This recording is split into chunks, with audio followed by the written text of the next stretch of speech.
Hello students, today we are going to discuss the topic how do plants absorb water? How do plants absorb water?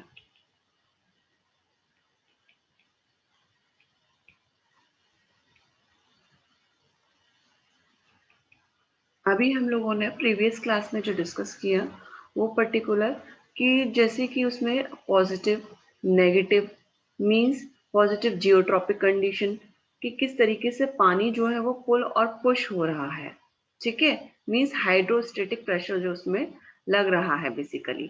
अब बात आती है कि पानी absorb कैसे होता है प्लांट के अंदर। वो तो हम लोगों ने पढ़ लिया कि डिफ्यूजन और पर्टिकुलर क्या, डिफ्यूजन जो होता है शॉर्ट डिस्टेंस ट्रांसपोर्ट में हेल्प करता है, जबकि लॉन्ग डिस्टेंस ट्रांसपोर्ट में जो होता है वो आपका डिफ्यूजन हेल्प नहीं करता है उस तरह की कैटेगरी में।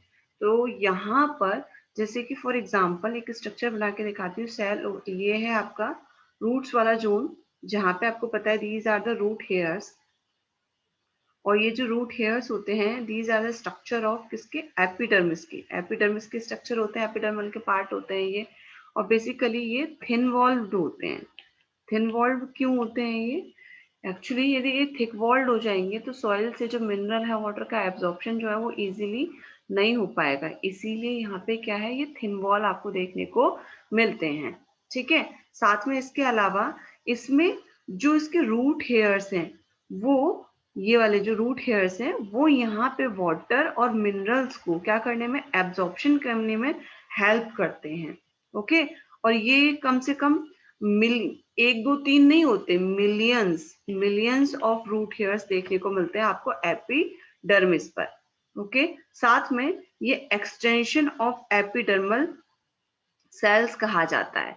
क्यों ऐसे क्यों कहा जाता है? बिकॉज ये ना एक्चुअली आपको पता होना चाहिए, जब भी कोई चीज किसी चीज को एब्जॉर्ब कर रही है तो वो अंदर की तरफ अपने अंदर क्या करेगी, सरफेस एरिया को इंक्रीज करेगी। तो ये जो रूट हेयर्स होते हैं they are present in millions, millions में प्रेजेंट होते हैं। इसके अलावा ये क्या कर देते हैं, इंक्रीज कर देते हैं सरफेस एरिया, इसीलिए इनको extension of epidermal layer of root भी कहा जाता है, ठीक है। साथ में आपको मालूम है ये वाटर और किसको, मिनरल्स में जो एब्जॉर्प्शन करते हैं वो किसके जरिए होता है, वो डिफ्यूजन के जरिए होता है। एक सेल से दूसरे सेल में, दूसरे सेल से तीसरे सेल में, यानी कि cell to cell and cell to within cell, ठीक है। तो इतना पॉइंट जो है हम राइट डाउन कर देते हैं कि क्या क्या चीज हम लोगों ने पढ़ लिया। फर्स्ट पॉइंट तो यही आएगा कि most of the water absorb root from the soil basically. हम राइट डाउन कर देते हैं इस पॉइंट को।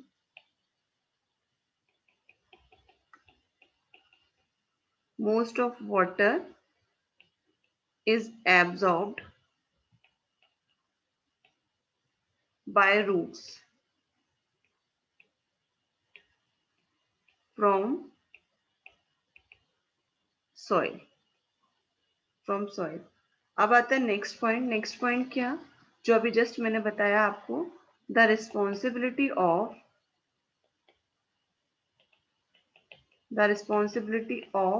एब्जॉर्प्शन ऑफ वाटर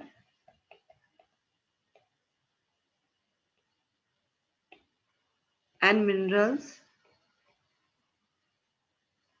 कहाँ से, सॉइल से, फ्रॉम सॉइल, इज स्पेसिफिकली कौन से पार्ट से, रूट हेयर से, is specifically function of root hair.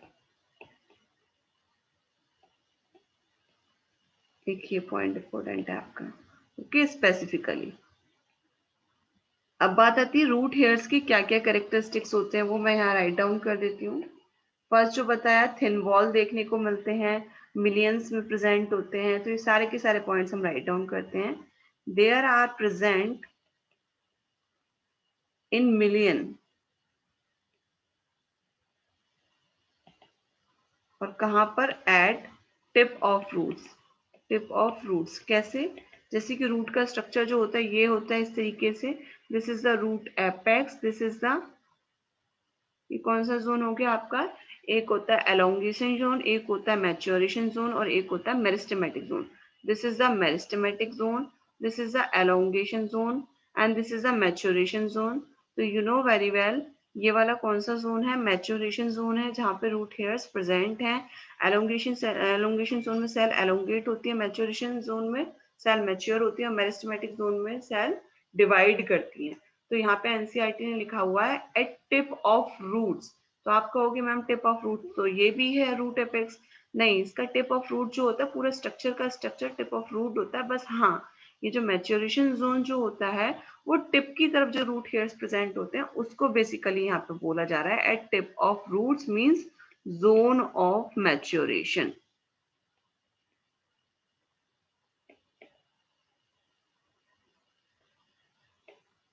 Now next point is thin walled cylinder like structure होता है ये, साथ में extension of epidermal cell, extension of epidermal layer of root. Next point क्या है, इंक्रीज सरफेस एरिया, इंक्रीज कर देते हैं सरफेस एरिया को, ये सरफेस एरिया फॉर एब्जॉर्प्शन,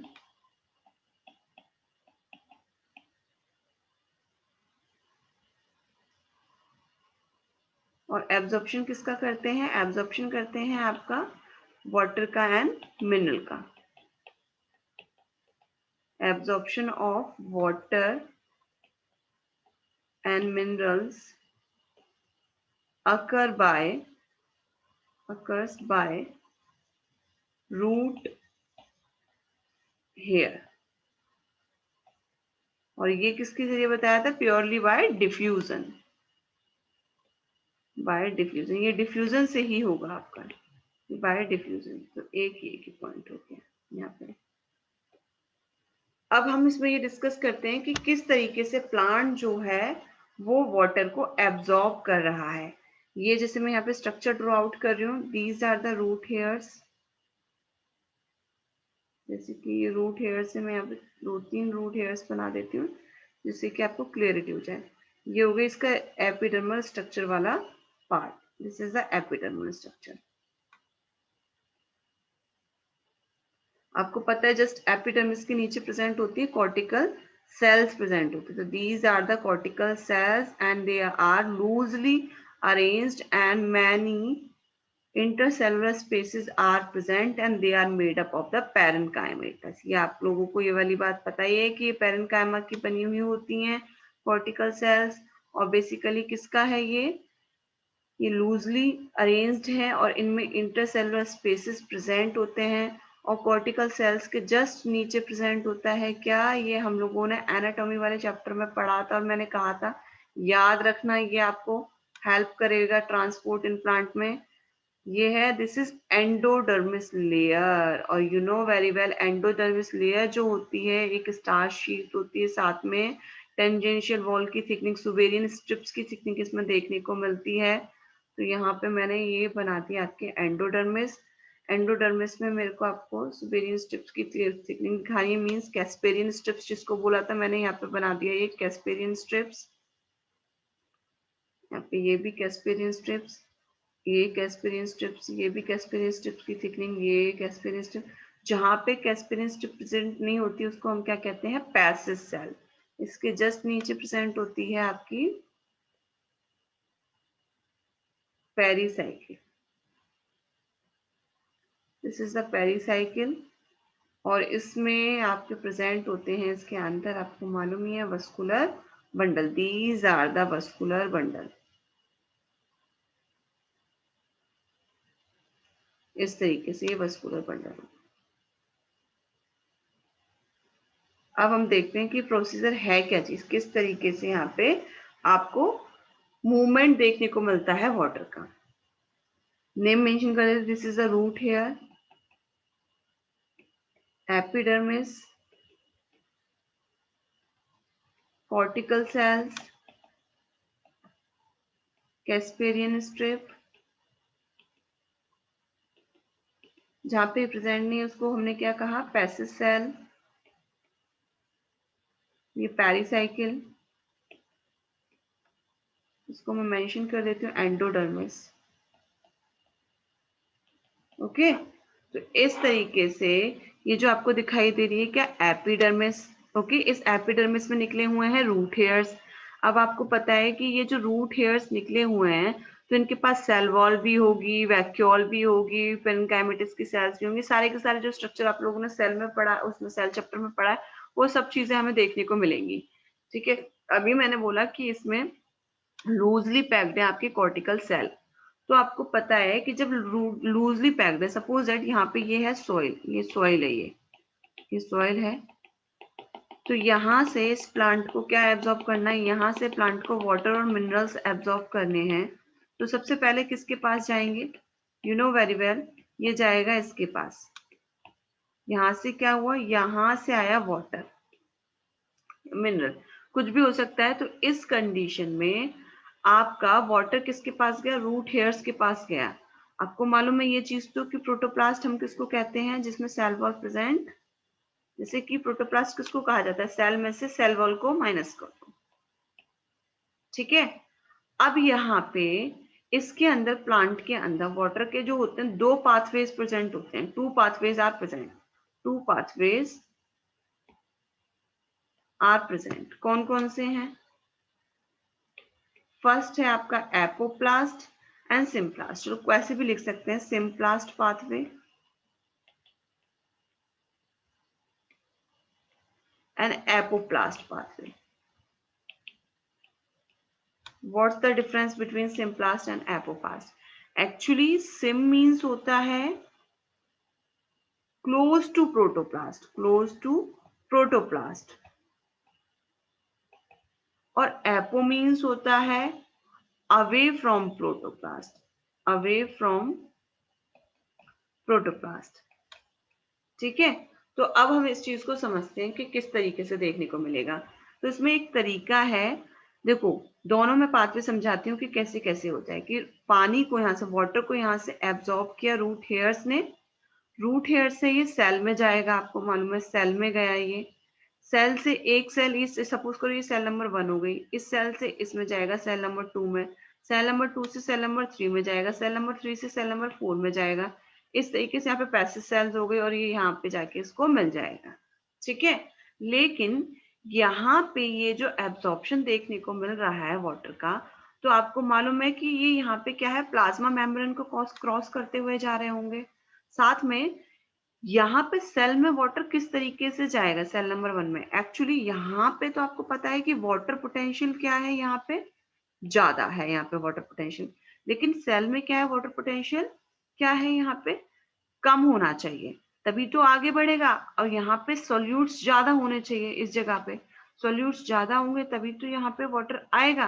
तो इस कंडीशन में क्या होता है, इस कंडीशन में जो ये साइड वाली सेल्स जो होती हैं वो इसको क्या करती हैं, यहाँ पे साइड वाली सेल्स इसमें सॉल्यूट की क्वांटिटी को क्या कर देती हैं, सॉल्यूट हो गया या आयंस हो गया, उसकी क्वांटिटी को बढ़ा देती हैं साइड वाली सेल्स। तो जैसे ही इसकी सेल, साइड वाली नेबरिंग सेल जो है इसमें क्या कर देंगे बेटा, आयंस की या फिर किसकी, सॉल्यूट की क्वांटिटी को बढ़ा दिया, वैसे ही यहाँ पे वाटर कम हो गया। तो वैसे ही यहाँ पे तो वाटर पोटेंशियल हाई है, यहाँ पे कम हो गया, तो यहाँ से वाटर यहाँ पे आ जाएगा सेल नंबर 1 में। अब सेल नंबर 2 में फिर अगेन यहाँ की जो नेबरिंग सेल होती है फिर सोल्यूट की क्वांटिटी बढ़ा देती हैं, तो फिर ये वाटर पोटेंशियल यहाँ का हाई हो गया, तो यहाँ से फिर 2 में मूव कर जाएगा, इस तरीके से फिर 3 में, ऐसे करके आगे बढ़ता हुआ चला जाएगा, cell number 1, cell number 2, cell number 3, cell number 4। इस तरीके से यहाँ पे क्या है, पानी मूवमेंट करता हुआ वाटर पोटेंशियल जहाँ का हाई होता जाएगा वहां से लोअर की तरफ मूव करता जाएगा। तो इस तरीके से यहाँ पे साइटोप्लाज्म में आया, मींस प्रोटोप्लास्ट का पार्ट होता है ये, और जाइलम तक ये पहुंच जाता है। तो यहाँ पे हम ये वाला पाथवे जो होता है, इस तरह के पाथवे को हम क्या कहते हैं, एक तरीके से सिम्प्लास्ट पाथवे कहते हैं। एक और चीज बताती हूँ, जैसे कि प्रोटोप्लास्ट का पार्ट है, ये आप सोच रहे होंगे कि प्रोटोप्लास्ट का पार्ट है, तो दो सेल्स के बीच में कैसे जाएगा, सपोज करो ये एक सेल ये हो गई, एक सेल ये हो गई, एक सेल ये हो गई, दूसरे नंबर की, तीसरे नंबर की, 1 2 3, 3 नंबर के सेल है ये। तो अब इनमें सेल टू सेल किस तरीके से वाटर ट्रांसपोर्ट हो रहा है ये भी मैं आपको बताती हूँ अंदर। एक्चुअली इसमें क्या है, इनमें सेल के बीच में, आप लोगों ने सेल के चैप्टर में पढ़ा होगा, सेल के बीच में यहाँ पे क्या होता है, आपको मालूम है प्लाज्मोडेस्मेटल कनेक्शन होता है, ये बीच में प्लाज्मोडेस्मेटल कनेक्शन होता है, ठीक है। इनके बीच में क्या होता है, आपको पता होगा कि ये जो बीच में जो हमने बनाया है, this is the cytoplasmic bridge. इसको क्या कहते हैं, साइटोप्लाज्मिक ब्रिज। इस साइटोप्लाज्मिक ब्रिज कहते हैं इसको। ये कहाँ पढ़ा था आप लोगों ने, सेल वाले चैप्टर में। ये जो साइटोप्लाज्मिक ब्रिज होते हैं किसके बने हुए होते हैं, ईआर के ट्यूब्यूल्स होते हैं, मतलब एंडोप्लाज्मिक रेटिकुलम के ट्यूब्यूल्स होते हैं, जिनको हम डेस्मो ट्यूब्यूल्स भी कहते हैं। तो यहाँ से वाटर इजीली क्या होता जाता है, ट्रांसपोर्ट होता जाता है। तो इस कंडीशन को हमने क्या कहा, सिम्प्लास्ट कहा, ठीक है। तो अब जो जो मैंने पॉइंट्स बोले हैं उसको हम एक बार राइट डाउन कर देते हैं कि क्या क्या है बेसिकली। तो वन बाय वन करके मैं यहाँ पे राइट डाउन करती हूँ। तो first of all, once water is absorbed by root hair,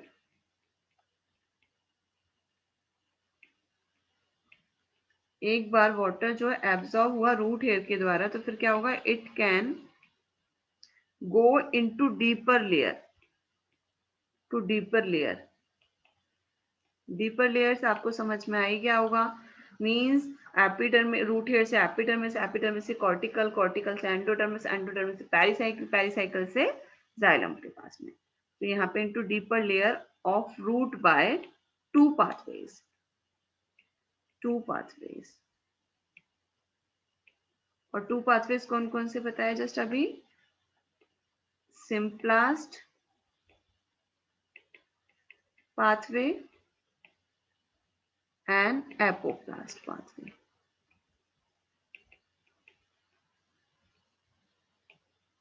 okay, तो नाउ लेट्स स्टार्ट। पहला लिख देते हैं हम सिम्प्लास्ट।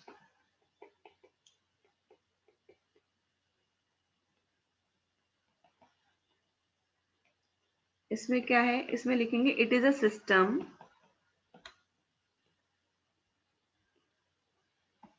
इंटरकनेक्टेड। किससे कनेक्टेड है बेटा, ये बताया ना, ये वाला सिस्टम प्रोटोप्लास्ट से, इंटरकनेक्टेड प्रोटोप्लास्ट,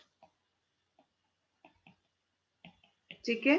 नेबरिंग सेल्स क्या करती हैं, हेल्प करती है इसमें। Neighbouring cells are connected through cytoplasmic strand. जैसे कि मैंने अभी बताई थी आपको, एक दूसरे से कनेक्टेड होती है साइटोप्लाज्मिक स्ट्रैंड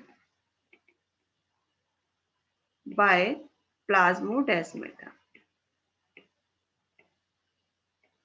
ओके, और वाटर फिर क्या होता है, पास होता जाता है। Water has to pass plasma membrane, so it, plasma membrane के थ्रू जा रहा है, इसलिए ये प्रोसेस कैसा है, so it is slower process. ये स्लोअर प्रोसेस है। पूछा जाता है ये कैसा प्रोसेस है, स्लोअर प्रोसेस है, जबकि एपोप्लास्ट फास्टर प्रोसेस है। ये पॉइंट याद रखना है। साइटोप्लाज्मिक स्ट्रैंड बाय से जुड़े रहते हैं ये। नाउ नेक्स्ट पॉइंट, फिर क्या कहा, वाटर जो है फिर किसका पार्ट हो गया यहाँ पे, प्रोटोप्लास्ट का। Water becomes a part of protoplast, of protoplast, ठीक है। सेम, फिर यहाँ पे नेक्स्ट पॉइंट क्या होगा, वाटर मूव्स करेगा सेल में। वाटर प्रोसेस एक बार समझ में आ गया तो फिर कोई प्रॉब्लम नहीं है, इजीली आप कर सकते हो। वाटर मूव्स थ्रू, अपनी लैंग्वेज में भी लिख सकते हो उसको, the cell there cytoplasm and interconnected through plasmodesmata, through plasmodesmata, okay. और वाटर पोटेंशियल जो होता है इसमें देखने को मिलता है, मींस जो वाटर का मूवमेंट है वो अलोंग पोटेंशियल ग्रेडियंट होता है। तो यहाँ पे इस पॉइंट को भी राइट डाउन कर देते हैं, water movement occurs along potential gradient,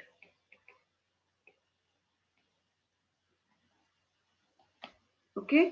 एक पॉइंट ये आ गया, तो ये याद रखना, सिम का मीनिंग आपको ऑलरेडी डिस्कस कर चुकी हूँ।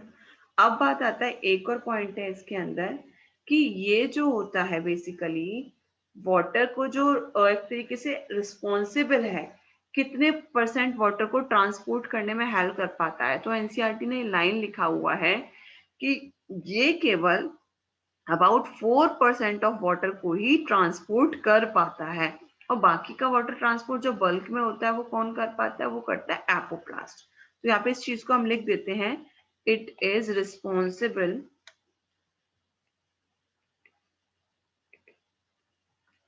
is responsible for only about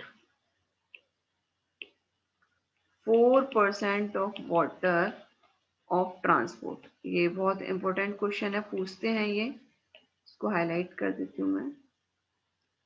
4%, ये पॉइंट और ये वाला, तो इनको याद रखना है आपको इस तरीके से। तो ये हो गए कुछ पॉइंट्स। अब कुछ बातें और बताती हूँ जो आपके एनसीईआरटी में दिया हुआ है। एक्चुअली जैसे कि सेल है, तो यहाँ पे जो जैसे कि ये जो था सेल थी, तो इनमें क्या है, प्रोटोप्लास्ट जो है इनको एक तरीके से क्या प्रोवाइड कर रहा है, रेसिस्टेंस प्रोवाइड कर रहा है। रेसिस्टेंस क्यों प्रोवाइड कर रहा है, ताकि इजीली वो क्या कर सके, अंदर जा सके और मूवमेंट कर सके। तो यहाँ पे एक चीज तो ये भी हो गई, एक पॉइंट ये भी हो गया कि प्रोटोप्लास्ट जो होता है, protoplast offers resistance to water molecule,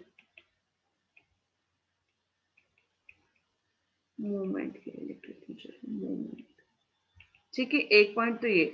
अब बात आती है, बेसिकली सपोज करो एक सेल ये, एक सेल ये, एक सेल ये, एक सेल एक ही सेल, सपोज करो ये वाली सेल जो है, थर्ड नंबर की सेल बीमार हो गई या ये खराब हो गई किसी वजह से, तो अब क्या होगा, प्रोसेस आगे ही नहीं बढ़ेगा। फिर प्रोसेस जब आगे नहीं बढ़ेगा तो आपको पता है कि ये पूरा का पूरा मेटाबॉलिक प्रोसेस जो है क्या हो जाएगा, इस पे अफेक्ट देखने को मिलेगा। तो इसीलिए एनसीईआरटी ने ये लाइन भी लिखा है कि यहाँ पर कि it is affected by metabolic state of root cells. तो ये लाइन कंफ्यूजिंग होती है बहुत, तो समझ में नहीं आती, तो मैंने आपको बता दिया कि it is affected by metabolic state of root cells. Okay, एक हो गया। एक और चीज, यहाँ पे जब आपको पता है सेल है, तो सेल के अंदर आप लोगों ने पढ़ा होगा, इसमें साइटोप्लाज्मिक स्ट्रीमिंग देखने को मिलता है बहुत तेजी के साथ में, फ्लो के साथ में। तो यहाँ पे ऐसा नहीं है कि ये जो पानी है, पानी इसके अंदर आया, तो जब साइटोप्लाज्म आपको पता है बहुत तेजी के साथ फ्लो आउट हो रहा है, साइटोप्लाज्मिक स्ट्रीमिंग देखने को मिल रही है, तो यहाँ पे साइटोप्लाज्मिक स्ट्रीमिंग भी पानी को वाटर के मूवमेंट करने में भी हेल्प करती है। तो ये भी पॉइंट दिया हुआ है, इस पॉइंट को भी मैं राइट डाउन कर देती हूँ। सो इट इज हेल्प्ड, या एडेड बाय, कुछ भी लिख सकते हो आप, एडेड बाय साइटोप्लाज्मिक स्ट्रीमिंग।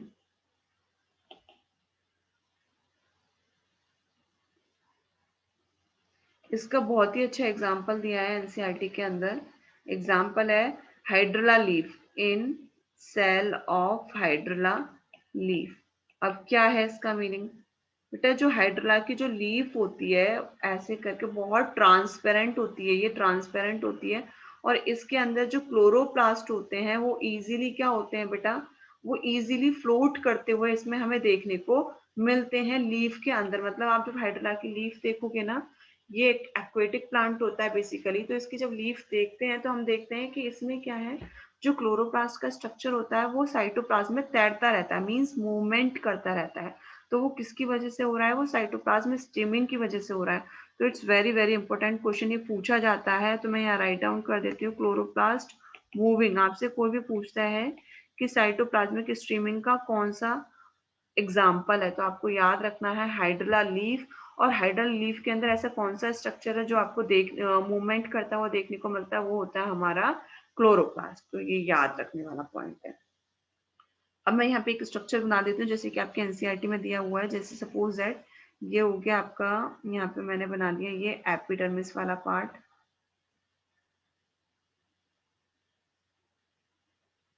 ये एपिडर्मिस, यहाँ पे ये कॉर्टेक्स बना दिया,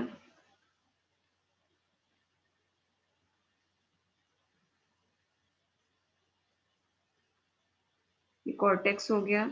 इसी तरीके से ये एंडोडर्मिस, इसको मैं यहाँ से रफ कर देती हूँ जिससे कि आपको दिक्कत ना हो, बाद में लिख दूंगी इसको ऊपर।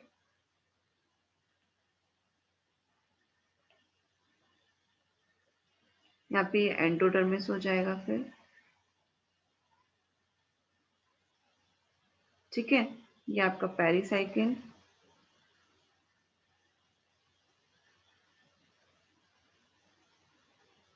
ठीक है।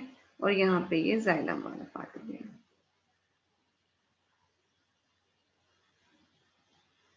ओके। तो इस तरीके से यहाँ पे मैं पूरा स्ट्रक्चर ड्रॉ आउट कर देती हूँ।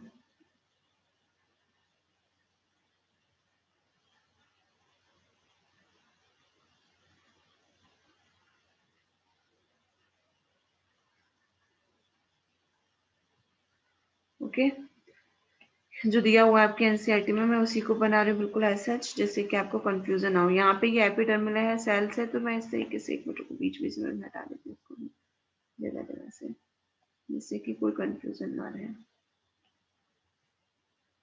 ठीक है। ये भी मैंने कर दिया इसको। अब यहाँ पे ये ऐसे करके बंद कर देते हैं इसको यहाँ से, ताकि इजीली मूवमेंट हो सके।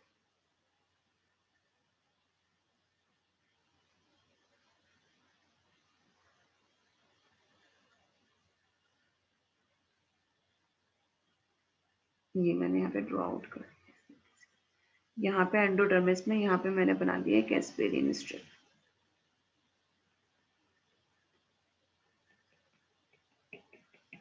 ठीक है। ये हो गई आपकी एपिडर्मिस से है, तो मैं यहाँ लिख देती हूँ एपिडर्मल सेल, जिससे कि कंफ्यूजन ना हो।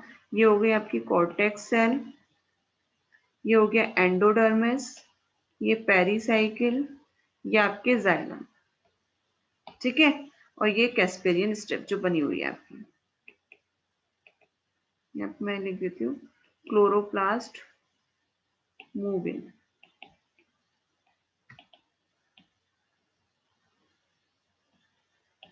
ओके। तो यहाँ से वाटर आया सेल के अंदर, रूट हेयर्स के अंदर, ये सिम्प्लास्ट मैम बता रही हैं आपको। सिम्प्लास्ट में क्या होगा, यहाँ से वाटर आया, और वाटर आने के बाद में क्या होगा, वाटर जो है वो यहाँ से यहाँ पे जाएगा, आपको पता है, यहाँ से फिर यहाँ से होता हुआ फिर इस तरीके से दो अलग अलग डायरेक्शन में यहाँ से पैसिज सेल से होता हुआ पेरिसाइकिल के पास आया। पेरिसाइकिल से होने के बाद में आपको पता है कि जाइलम के पास जाएगा, और जाइलम की जो सेल्स होती हैं वो आसपास वाले को भी वाटर देंगी, इधर वाले को भी वाटर देंगी। इस तरीके से क्या है, वाटर जो जाइलम के पास तक पहुंच जाता है। तो this is the symplast pathway. अब बात आती है एपोप्लास्ट पाथवे में क्या होता है। एपोप्लास्ट, ये जो है this is the apoplast pathway. Apoplast में क्या होगा, एक्चुअली एपोप्लास्ट पाथवे के अंदर बेसिकली वो सेल टू सेल ट्रांसफर करता है, वाटर ट्रांसपोर्ट होता है। Cell to cell in the sense कि वहां पे cell wall to cell wall water transport आपको देखने को मिलेगा, ना कि प्रोटोप्लास्ट में से वाटर ट्रांसपोर्ट देखने को मिलेगा। जैसे कि ये था रूट हेयर्स, ये रूट हेयर्स, यहाँ पे ये कॉर्टिकल सेल्स प्रेजेंट थी, तो यहाँ पे ये जो रूट हेयर्स ने वाटर को एब्जॉर्ब किया, तो वो सेल वॉल और इंटरसेलुलर स्पेसिस से होता हुआ पानी एक दूसरे से दूसरे तीसरे से लूजली पैक्ड होती हैं, वो इस तरीके से होता हुआ यहाँ से पानी जाता है, मूवमेंट करता है, ठीक है। मैं दोबारा ड्रॉ आउट कर देती हूँ। ये हो गया एपिडर्मिस, ये हो गया कॉर्टिकल सेल, ये एंडोडर्मिस, यहाँ पे कैस्पेरियन स्ट्रिप्स हो गई, ये जगह जगह पे खाली है, और ये पेरिसाइकिल, तो ये कॉर्टिकल सेल्स। अब यहाँ पे रूट हेयर्स है, ये इन्होंने एब्जॉर्ब किया वाटर, तो यहाँ पे वाटर एब्जॉर्ब करके डायरेक्ट सेल में नहीं जाता, ये सिर्फ सेल वॉल में मूवमेंट करता है एपोप्लास्ट में, क्योंकि ये अवे फ्रॉम प्रोटोप्लास्ट है। तो यहाँ से सेल वॉल से होता हुआ ये तुरंत एंडोडर्मिस के पास आ गया। अब एंडोडर्मिस में आपको पता है क्या लगी हुई होती हैं, कैस्पेरियन स्ट्रिप्स लगी हुई होती हैं। तो कैस्पेरियन स्ट्रिप्स लगी हुई होती है, वो अंदर अलाउ ही नहीं करेगा। यहाँ तक तो नॉन लिविंग मैकेनिज्म इसने यूज किया, लेकिन यहाँ पे आके इसको लिविंग मैकेनिज्म को यूज करना ही पड़ेगा। तो इस कंडीशन में यहाँ से इसको पैसिज सेल से होता हुआ पेरिसाइकिल पे जाना पड़ा, पेरिसाइकिल से फिर वो जाइलम के पास आया, बस यदि ये सेल टू सेल जाता तो ये स्लोअर प्रोसेस था, लेकिन इसने सेल की वॉल से होता हुआ, इंटरसेलुलर स्पेसिस से होता हुआ गया, तो ये फास्ट प्रोसेस है बेसिकली। अब तुम लोग सोच रहे होगे मैम यहाँ से लेके यहाँ तक तो ये एपोप्लास्ट शो किया इसने, लेकिन यहाँ से लेके यहाँ तक इसने सिम्प्लास्ट शो किया। एग्जैक्टली, बिल्कुल करेक्ट कहा बेटा। तो ये याद रखना, ये आपकी एनसीईआरटी में लाइन लिखी हुई है कि ये जो है ये आपका रूट हेयर से लेके बिफोर एंडोडर्मिस तक एपोप्लास्ट शो करता है, उसके बाद ये प्रोसेस सिम्प्लास्ट ही शो करता है। तो बस आपको एपोप्लास्ट पता होना चाहिए कि एपोप्लास्ट में ये करता क्या है। एपोप्लास्ट कंपैरेटिवली सिम्प्लास्ट के फास्टर प्रोसेस होता है। तो ये था इसका मैकेनिज्म, ये याद रखना है। यहाँ से एंडोडर्मिस से लेके जाइलम तक ये कैसा प्रोसेस है, आपका सिम्प्लास्ट ही देखने को मिलता है। तो now let's start. Second one is the apoplast pathway.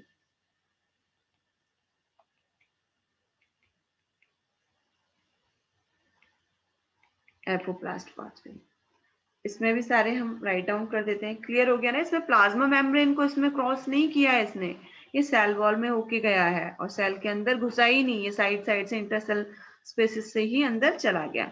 It is a system of adjacent cell walls which is continuous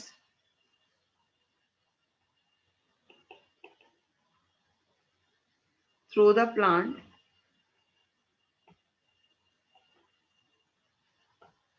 except at, कहां पर छोड़ के, ओनली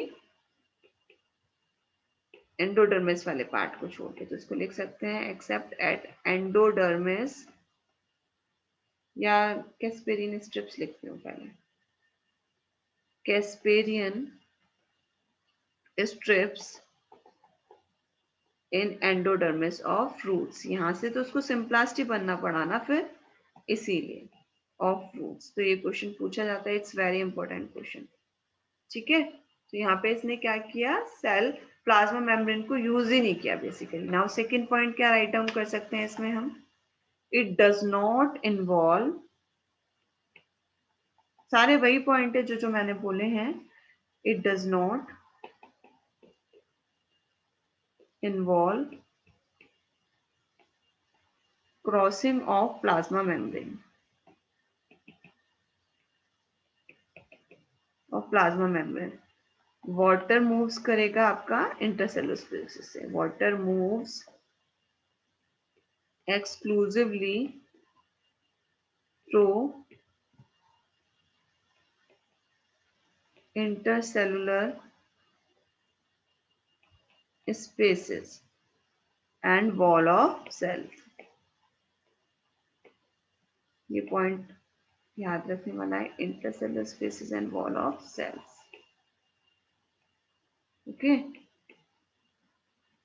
तो इस तरीके से एक तरीके से क्या हुआ, पैसिव हुआ। क्यों पैसिव वाटर एब्जॉर्प्शन हुआ? क्यों? क्योंकि इसमें एटीपी तो यूज ही नहीं हुई बेसिकली, एक से दूसरे में मूवमेंट देखने को मिल ही नहीं रहा, बस डायरेक्टली सेल वॉल के थ्रू होके जा रहा है ये।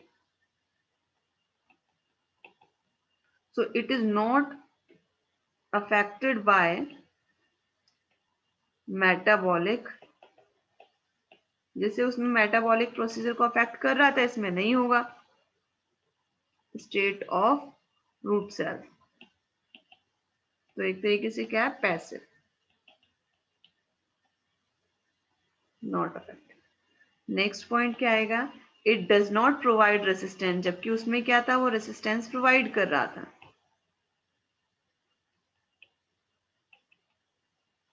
Any resistance to water movement, ठीक है, इट इज फास्टर प्रोसेस, ये भी इंपॉर्टेंट है, कंपैरेटिवली सिम्प्लास्ट। ये भी पूछा जाता है, डज नॉट प्रोवाइड रेसिस्टेंस, ये याद रखना है।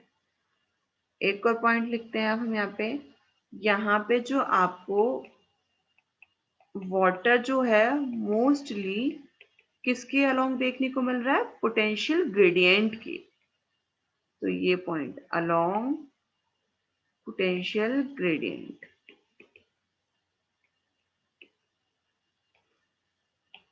ये हो गया पॉइंट यहाँ पे। तो इस तरीके से ये वाले पॉइंट हुए, और भी हैं बहुत सारे जो मैं आपको बताती हूँ अभी। यहाँ पे जो वाटर मूवमेंट देखने को मिल रहा है बहुत बल्क में हो सकता है, जबकि उसमें नहीं था। उसमें पहले एक सेल में साइड वाली नेबरिंग सेल्स इसको सोल्यूट को इसमें क्या करती है, इंक्रीज करती, तब जाके वाटर मूवमेंट होता है। लेकिन इसमें क्या है, इसमें तो आपको देखने को मिल रहा है साइड साइड से ही होकर जा रहा है, तो बल्क में फ्लो आउट हो रहा है। यहाँ पे वाटर मूवमेंट जो देखने को मिल रहा है बल्क में देखने को मिल रहा है। तो इस पॉइंट को भी राइट डाउन कर सकते हैं। This occurs,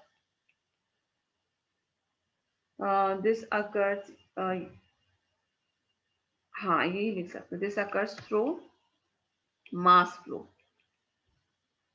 mass flow. ठीक है, मैं यहाँ पे राइट डाउन कर देती हूँ। दिस अकाउंट फॉर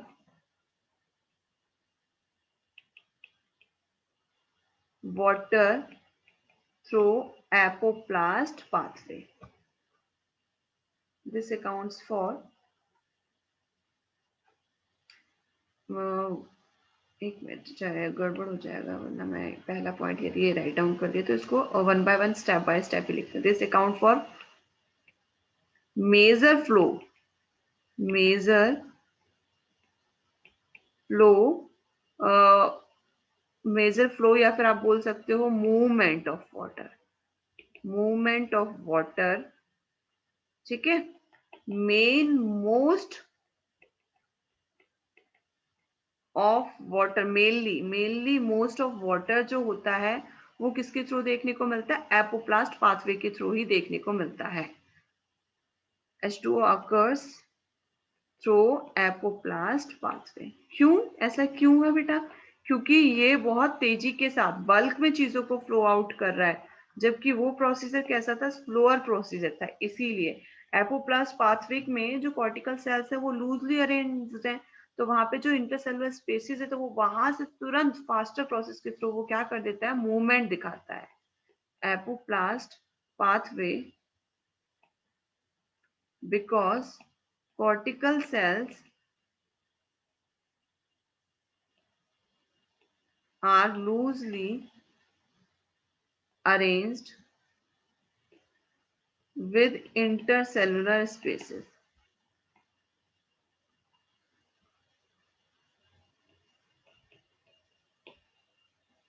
ओके, तो इस पॉइंट को अंडरलाइन कर देते हैं, लूजली अरेंज्ड। अब बात आती है बेटा, जो बताया था मैंने एंडोडर्मिस को छोड़ के, तो उस पॉइंट को भी राइट डाउन कर देते हैं। After reaching endodermis, movement of water कैसा देखने को मिलता है, फिर symplast not apoplast of water only by symplast. तो आप कहोगे मैम दोनों मूवमेंट देखने को मिलते हैं फिर तो प्लांट में, यस बेटा दोनों मूवमेंट देखने को मिलते हैं। Pathway due to suberized Casparian strip, किसकी वजह से, सुबेरनाइज्ड कैस्पेरियन स्ट्रिप्स को, क्योंकि they are semi permeable in nature, ये अंदर एंट्री लेने ही नहीं देती है वाटर को। और वाटर कहाँ से मूव होके जाता है, फिर वाटर मूव करता है आपका पैसेज सेल से। once the water enters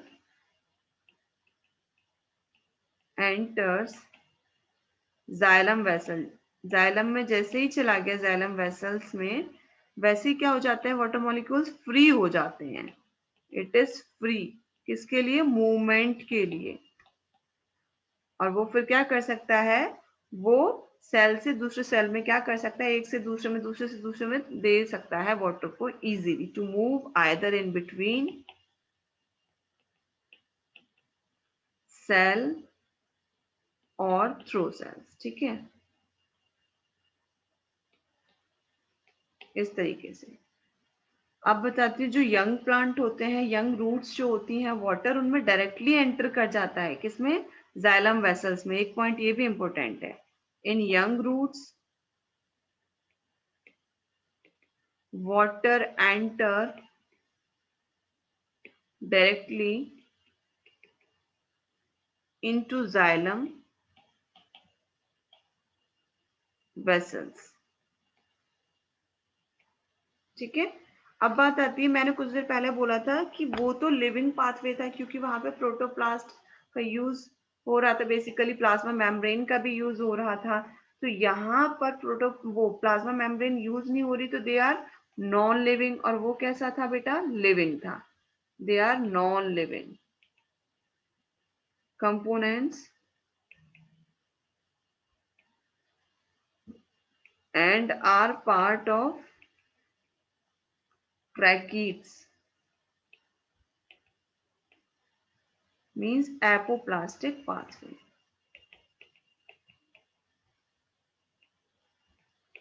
तो यहाँ पे इस तरीके से हमने ये एपोप्लास्ट पाथवे को भी बहुत इजीली समझ लिया कि किस तरीके से ये वाटर को ट्रांसपोर्ट कर रहा है।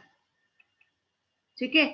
एक और चीज मैं बता देती हूँ कि अब ये तो आप लोगों ने समझ लिया है कि एपोप्लास्ट पाथवे क्या होता है, सिम्प्लास्ट क्या होता है, लेकिन एपोप्लास्ट में भी पाथवे में भी पानी कैसे मूव कर रहा है एक बार समझा देती हूँ मैं कि किस तरीके से। ये आगे हम पढ़ेंगे, डेप्थ में पढ़ेंगे। जैसे सपोज दैट ये प्लांट है, ये प्लांट्स की रूट्स हो गई बेटा, यहाँ पे ये रूट्स हो गई। तो आपको पता है वाटर का मूवमेंट देखने को मिलेगा, यहाँ से आपको यहाँ से वाटर का मूवमेंट देखने को मिलेगा और ऊपर होता हुआ जाएगा। और कहाँ पे जाएगा ये? यहाँ पे मैंने ये लीफ बना दी, सपोज दैट एक लीफ है ये। ठीक है। तो यहाँ से वाटर मूव कर रहा है इस तरीके से। अब सपोज करो यहाँ पे वाटर जो है इस लीफ से क्या हो गया? लॉस हो गया। यहाँ से वाटर क्या हो गया? लॉस हो गया। कैसे? किसके थ्रू? ट्रांसपिरेशन की जो प्रोसेस होती है। ठीक है। तो इस लीफ से वाटर जो है वो लॉस हो गया। तो आपको पता है यहाँ पे वाटर पोटेंशियल भी क्या कर गया? फिर लो हो गया यहाँ का वाटर पोटेंशियल। तो आपको मालूम है, मैंने पुश और पुल बताया था ना, ऊपर क्या लगी हुई है? मोटर लगी हुई है। तो वाटर यहाँ पे कम हो गया तो क्या करेगा? मोटर जो है उसको क्या करेगा? पुल करेगा, वाटर को अपनी तरफ नीचे से खींचेगा अपनी तरफ। तो आपको मालूम है जब पुल करता है तो वहां पे क्या जनरेट होता है? नेगेटिव प्रेशर जनरेट होता है, नेगेटिव हाइड्रोस्टेटिक प्रेशर जनरेट होता है। तो यहाँ पे उस कंडीशन में क्या होगा? नेगेटिव प्रेशर जनरेट होगा। तो यहाँ पे बल्क में पानी क्या होगा? अंदर इंटरसेलुलर स्पेसेस से होता हुआ तुरंत इसके पास पहुंच जाएगा, एक सेल से दूसरे सेल में, दूसरे सेल से तीसरे सेल में। तो ये इस मूवमेंट को हम क्या कह रहे हैं? ट्रांसपिरेशनल पुल। तो ये भी आपका दिया हुआ है एनसीईआरटी में, इसको हम डेप्थ में पढ़ेंगे। तो मैं यहाँ लिख देती हूँ, driving force for apoplast pathway किस तरीके से देखने को मिलता है, क्या ड्राइविंग फोर्स है। तो आप लोगों को याद रखना है, जो ड्राइविंग फोर्स है आपका, एक तो ट्रांसपिरेशनल पुल है,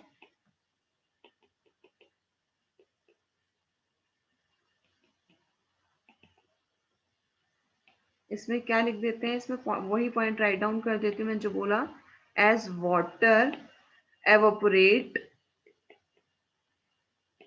इनटू इंटरसेलुलर स्पेसेस